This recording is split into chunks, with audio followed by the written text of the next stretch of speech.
नमस्कार, माझ्या चॅनलवरती आपलं मनपूर्वक स्वागत आहे. आज आपण बनवतोय अतिशय पौष्टिक असे ज्वारीच्या पिठापासून व्हेजिटेबल अप्पे आणि इडली. त्याकरता आपण इथे 1 वाटी ज्वारीचे पीठ घेतले, अर्धी वाटी रवा, किसून घेतलेलं गाजर, बारीक कापून घेतलेली शिमला मिरची, बारीक कापून घेतलेला कांदा, कापून घेतलेली पत्ताकोबी. यामध्ये सर्व पालेभाज्या आपण आपल्या आवडीनुसार घेऊ शकतो.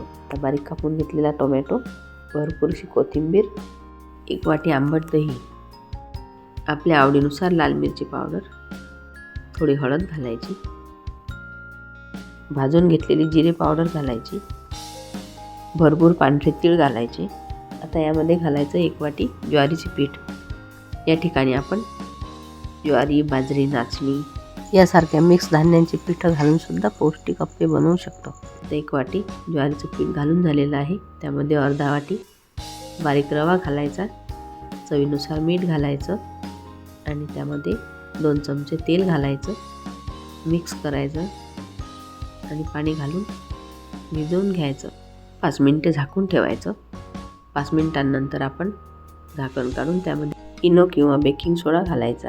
इनो घातल्यानंतर त्यामध्ये 1 चमचा पाणी घालायचं आणि छान एकत्र करायचं. इथे आपण अप्पे पात्राला तेल लावायचं आणि गॅसवर तापवायला ठेवायचं. तोपर्यंत आपलं हे एकत्र करून झालेलं आहे. आता अप्पे पात्र आपलं गरम झाल्यानंतर त्यामध्ये आपलं तयार केलेलं मिश्रण घालायचं आणि झाकण ठेवायचं. सर्व अप्पे घालून झालेले आहेत. आता झाकण ठेवायचं आणि छान वाफ येऊ द्यायची. 5 मिनिटांनंतर आपण झाकण काढून बघू. आता अप्पे एका बाजूने चांगले झालेले आहेत. आता आपण दुसऱ्या बाजूने सुद्धा याला उलटून घेऊ आणि थोडं तेल घालायचं. नाही घातलं तरी चालेल. अगदी कमीत कमी तेलामध्ये आपला नाश्ता तयार होतो. सुगंधसुद्धा खूप छान सुटलेला आहे. तुम्ही बघू शकता वरून खूप खुसखुशीत झालेले आहेत.